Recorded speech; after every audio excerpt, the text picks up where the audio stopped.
The USC football roster saw some movement over the weekend.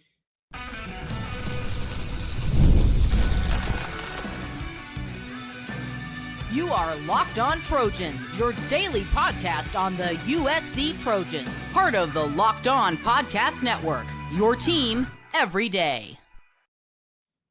Fight on, everyone. I'm your host, Mark Holkin, and thank you for making Locked On USC part of the Locked On Network your first listen every day. Whether you're watching the show on YouTube, pick your platform. This podcast is always free, and I always appreciate your support. The NFL playoffs are almost here, but it's not too late to get in on the regular season action with FanDuel, because right now, new customers, you can finish the season strong with $250 in bonus bets. Visit FanDuel.com to get started. Just when you think you have a really good idea of what USC's roster is going to look like in 2025, someone pulls a power move. They say, hold my beer. We're not done yet. Going to make you sweat it out. Emmanuel Pregnon. Yeah. He used a Friday news dump maneuver. He let everybody know that he's entering the transfer portal. Typically, when you hit a Friday news dump, it's because nobody's paying attention. You're trying to avoid any type of serious blowback. Guess what? USC Trojan football fans, they pay attention. They're not happy right now, and for good reason. This literally comes on the heels of Emmanuel allegedly telling his new offensive line coach, Zach Hanson, that he was returning. And this all happened before USC played their bowl game, because Emmanuel played in the bowl game. If you have no intention of coming back to USC, you don't participate. And when I say a meaningless bowl game, let's just be honest. It's not it's not a New Year's Day bowl. We'll just leave it there. Okay. So prior to USC beating Texas A&M in the Las Vegas Bowl, there was a message released from Coach Zach Hanson, excited to have him back, made tremendous strides this last year, looking for him to do the same this upcoming year and to get that NFL draft grade up and hopefully to go get drafted higher in the draft next year.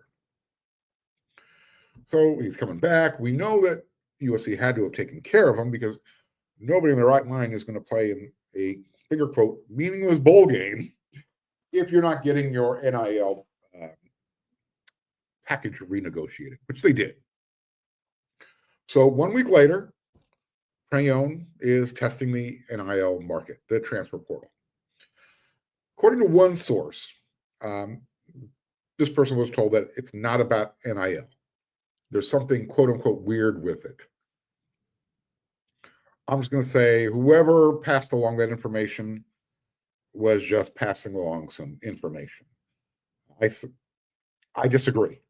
It was definitely about NIL. It wasn't just something weird that happened inside the USC locker room one day after the bowl game was played. I've heard nothing over the weekend that would lend me to believe that this is not about more money. That's all I can say. Look, he cut a new deal, and then he immediately reneges on that new deal. That's just not a good look. I spoke to a couple of folks who said, yeah, Mark, this is all about money. Really close people who are close to the situation. So here's my first question. Again, why play in the bowl game if you're planning to leave? What happened? Was Emmanuel promised something and then something happened? From a cynical point of view, if it is something weird, his next destination, wherever he lands up, I think it'll say a lot. What happens if he ends up in West Lafayette? Just saying. What if he ends up in Colorado? I say that because he's from the area. Remember, out of high school, he went to Wyoming. After his first year, he transferred to USC for these past 2 seasons. So again, something to keep an eye on where he ends up. This past season, all 6'5", all 320 pounds of Emmanuel Pregnon. He made All Big Ten second team. So now USC goes from having a really strong left side of the offensive line, having that thing solidified, Elijah Page at left tackle, Pregnon at left guard, and you actually have 3 starters returning. Now it's all of a sudden you got to kind of dial up the whole Clay Helton thing. So what? Now what? You have Elijah Page, Alani Noah. Those 2 pieces are still part of the program as far as I know. But look, when your starting left guard for the past 2 years decides he's going to jump in the transfer portal, and there was really no competition to move him from that spot going into year 3 with the program, the optics on this move, they're not good. There's just no 2 ways about it. So what led to Emmanuel saying, I need a new start? His marketing agent said, I don't know why. He spoke to one of the USC beat writers from the OC Register, Luca Evans, and gave that excuse. He's looking for a quote unquote new opportunity. Again, very vague, open-ended. What does that even mean? Emmanuel wants to go learn a new system for a year before he goes off to the NFL? Does that make sense? You're a 2-year starter with a third year, literally setting him up for a much bigger NFL payday. I mean, if you're going to do that, it says common sense says you stay at USC. That's where, not only they invested time, but so did Emmanuel.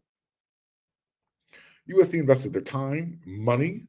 They develop him into what he is today, a hot commodity, apparently. I'll say it again. This one took some of his teammates by surprise. I'll kind of wrap up my feelings on Pregnon this way. USC gave Emmanuel a pretty significant pay raise to return for 2025.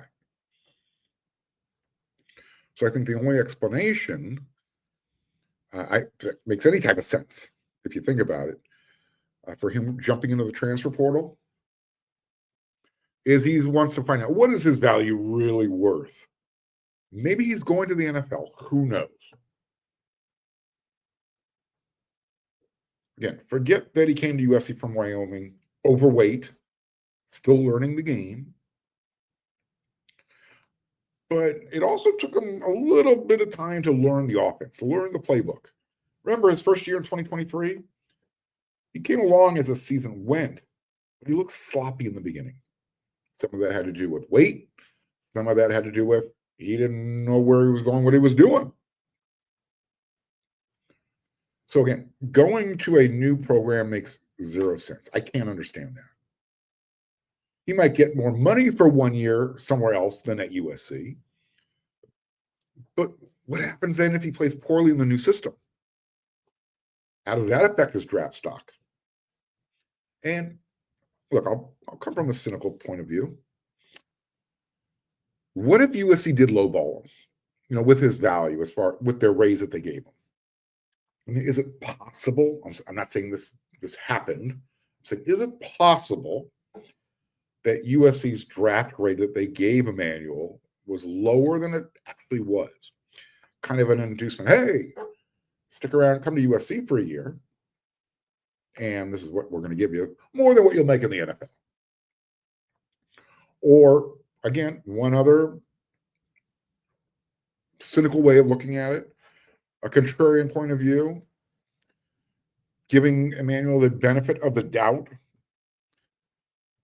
What if the offer that USC gave him, which, by the way, I've heard was 7 figures for 1 year, if that's a lowball offer, where do I sign up? Yeah. But what if that offer that they gave him was contingent on Emmanuel moving 1 spot to the right on the offensive line, going from left guard to maybe playing the center position? I know that's been floated around out there in the ether. I don't know. I don't know what to take with this. I'm still trying to gather information. What I have gathered from the few sources that I've spoken with, this has nothing to do with wanting a new experience somewhere else, needing just a new, fresh start. This is all about money. All about money. So that's how USC went into the weekend. They had just lost their starting left guard for the past 2 seasons, who they thought they had going into the 2025 season. But just because things start out bumpy doesn't mean that's how they're going to end.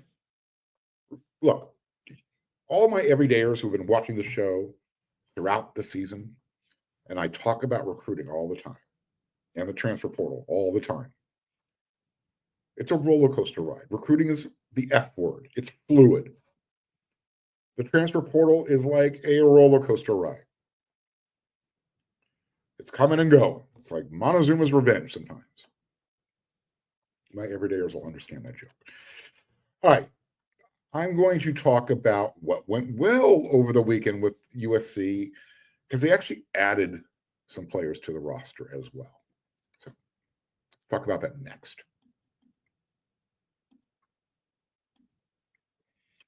From big upsets to game-winning drives, the NFL playoffs are better with FanDuel. Right now, new customers, you can bet $5 and you can get $250 in bonus bets, guaranteed. That's $200 in bonus bets, win or lose. The FanDuel app gives you everything you need to bet on live game, same game parlays, and there's a whole bunch of other ways you can win. Not only can you bet on who's going to win the game, but FanDuel also has bets for which players will score a touchdown. How many points is somebody going to go? If you want to do prop bets, get on over to FanDuel.com. Just visit FanDuel.com. Join today. You're going to get started with $200 in bonus bets, win or lose. That's simple. That's FanDuel.com. Make the playoff season unforgettable with FanDuel, an official sportsbook partner of the NFL.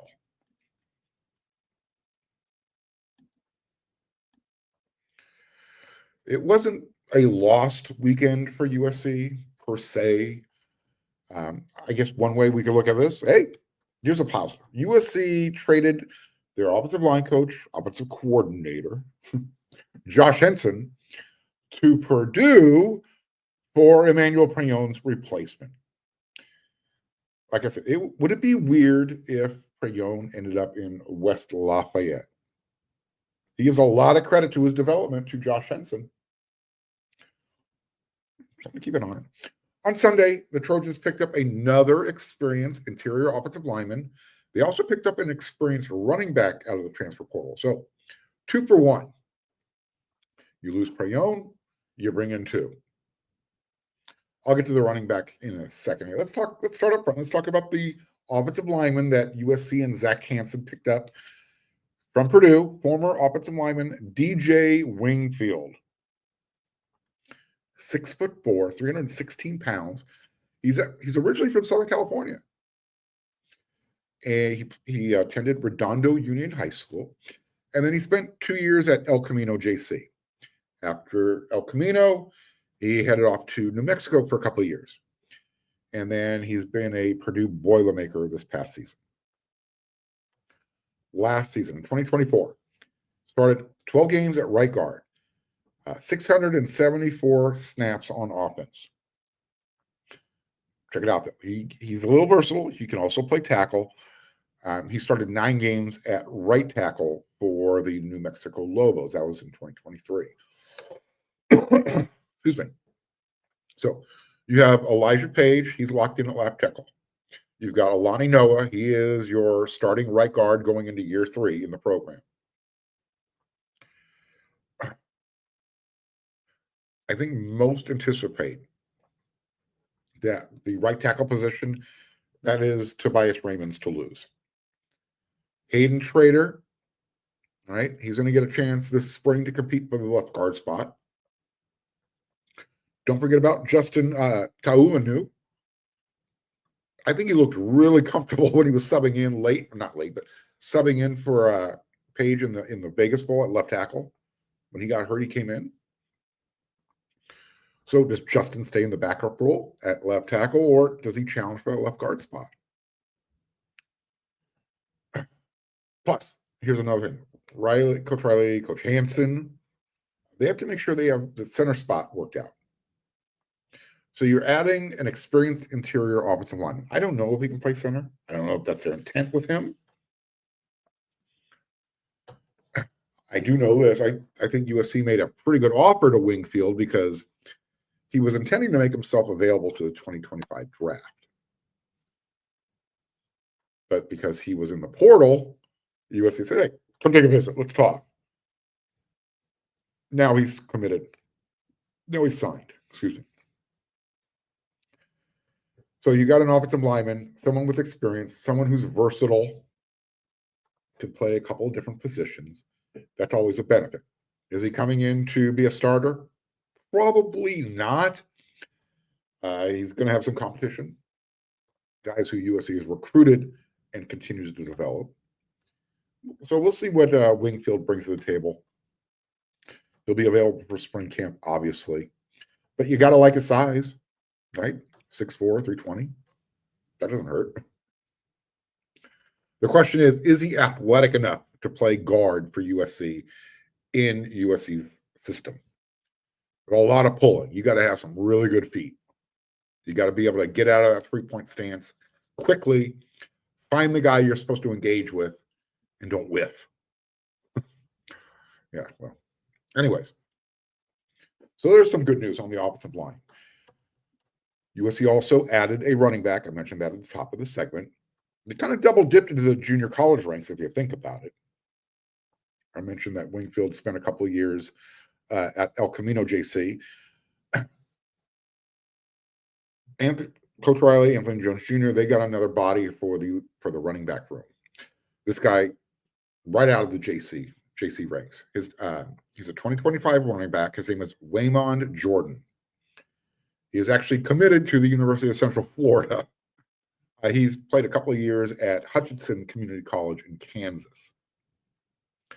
He took an official visit to USC last week. On Sunday, you're watching this first thing Monday to start the new year. The 5'10", 205-pound running back committed and signed. Important word there. Signed with USC. I'm going to talk about the word commitment in the next segment. He's originally from Pensacola, Florida. Last season in the JC ranks, he rushed for more than 1,300 yards. He also had 18 rushing touchdowns. And every time he touched the ball, he averaged better than 7.5 yards per carry. Pretty good, right? You're saying, well, if he's got those kind of skills, why did he have to go the JC route? It's a good question. He was kind of lightly recruited out of high school. He was part of the 2022 class. He had a bunch of, FCS and Division II offers. But instead he said, you know what? I'll go the JUCO route. Whatever, hey, you know what? He probably saved some money. I don't know. Whatever the case might be, he is now a USC Trojan. He's considered the number 28 overall junior college prospect in the country, but the number 1 running back coming out of junior college. That's according to the On3 industry. I watched a little bit of his tape, his highlight reel. Looks good.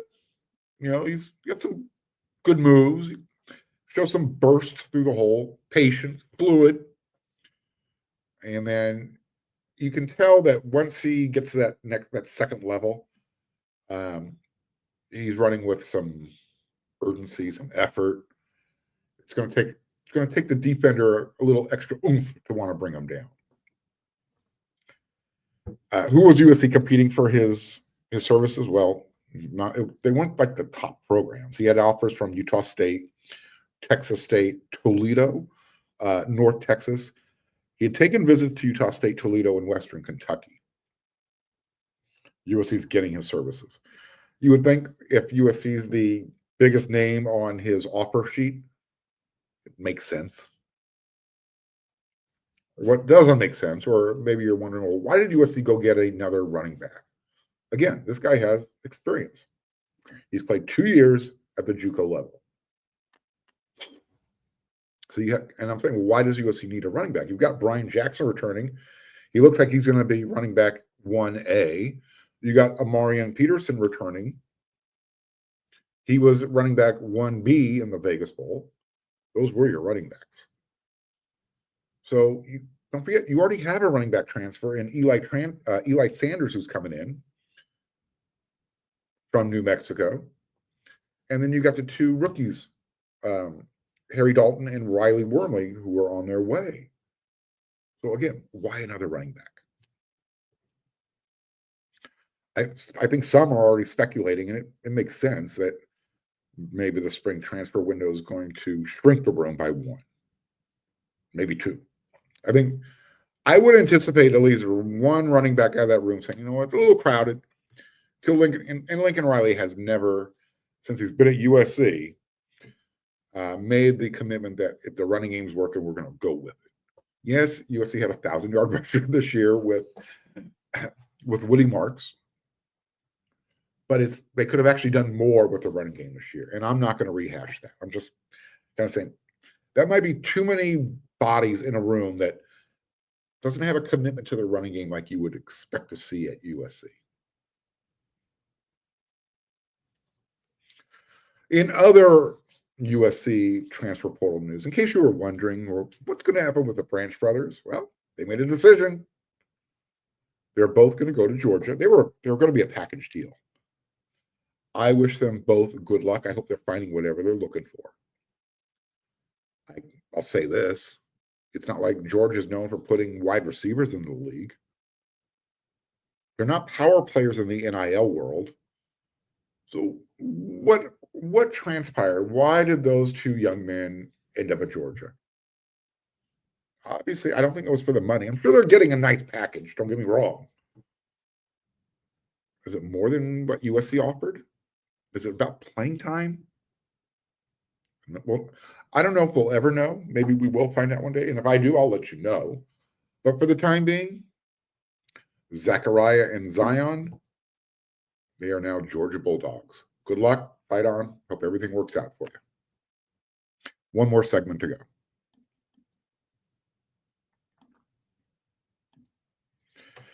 Attending the new 12-game college football playoff games, it's probably been an incredible experience for a lot of you, and it brings fans together like never before. I remember the excitement of past playoff games, and I can't wait to make new memories with the updated format and the extra teams that are involved. It's already been controversial. People are talking about it. If you want to experience anything in person, Game Time, any type of live event, Game Time has a new feature called Game Time Picks that makes getting tickets for events super easy. It filters out all the fluff. It's only going to show you incredible deals on great seats, so you don't have to waste your time searching through thousands of different tickets. I know USC's football season's over. USC men and women's basketball season's in full effect. I was at the USC-Michigan game. There were a lot of Michigan fans there. I think they used Game Time.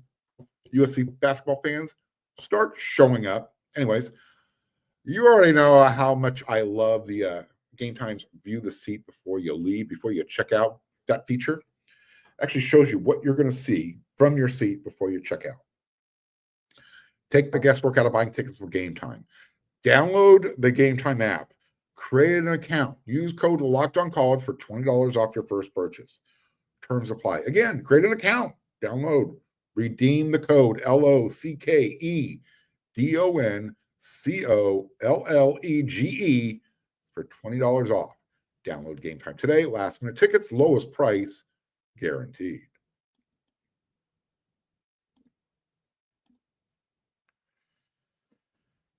If they're committed and they're still taking visits, I think we need to redefine the word committed. Why am I bringing this up? Defensive end, linebacker, recruit, commit, class of 2026. His name is Xavier Griffin. He committed to USC back in the summer, right? Summer of 2024. But schools aren't going to give up, right? They're going to continue to recruit him, and they are. On3 is reporting that Griffin is still solid with USC, completely locked in, hasn't decommitted. But, since he's been part of the 2026 USC recruiting class, he's taken some visits. He went and watched Alabama play during the 2024 season. Did the same thing with Georgia. He also said he's planning to take some visits this upcoming season. All right. I go back to my point. If you're committed and you're still taking visits, maybe we should redefine the definition of the word committed. I just don't think today's generation understand the word. If you're committed, you're committed. Stop looking. Don't talk. Love the one you're with. I guess this is a perfect segue. Are there any more true Trojans in today's college football era? I'm not talking about past as much as I'm talking about in the future. I wrote this in my Sunday column over there on wearesc.com. Here's a little bonus for you.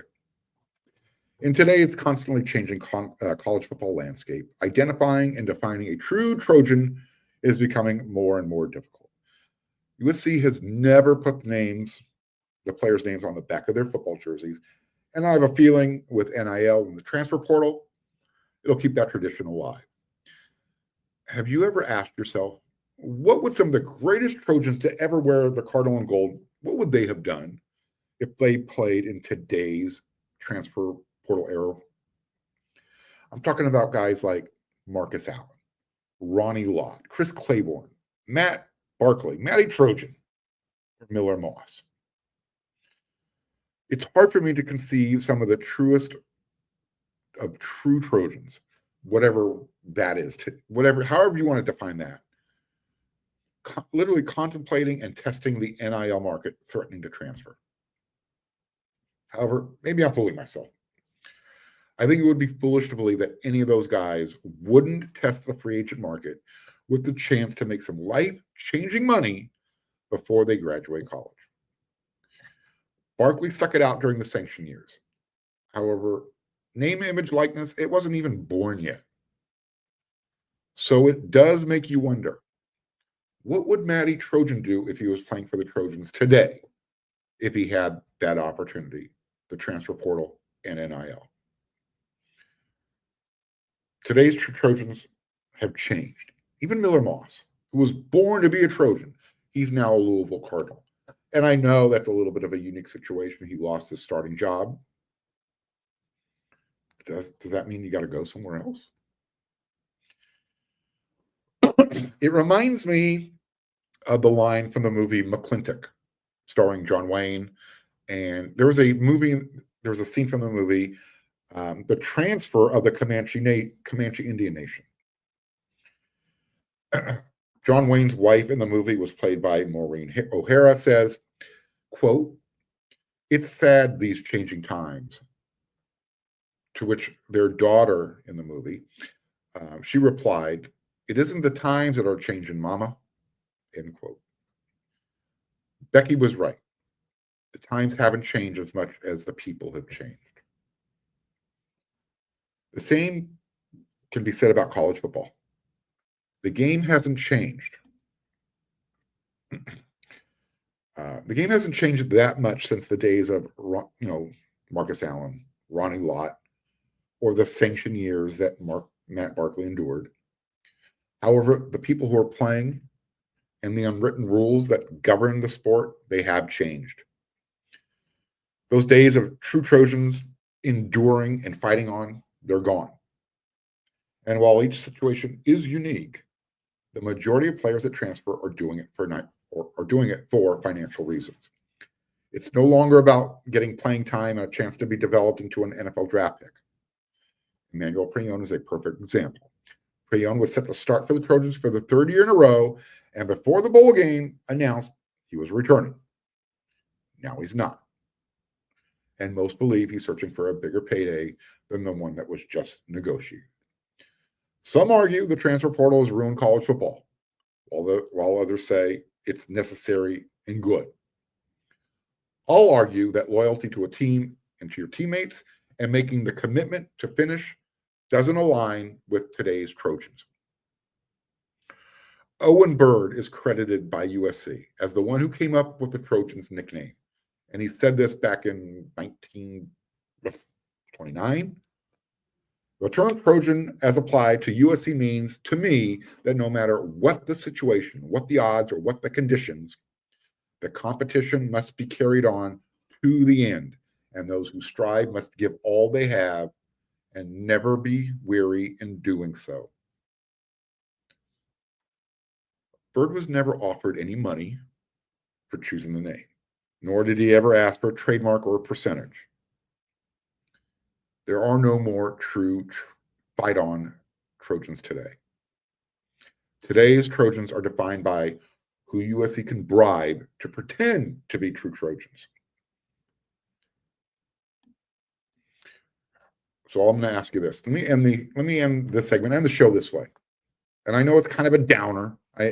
I'm sorry, but this is where we are with college football, college athletics today.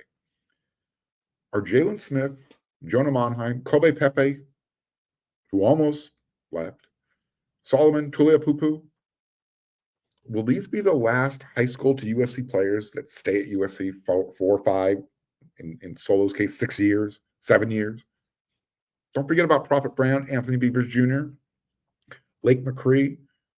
If they stick around till they're done, they can join that.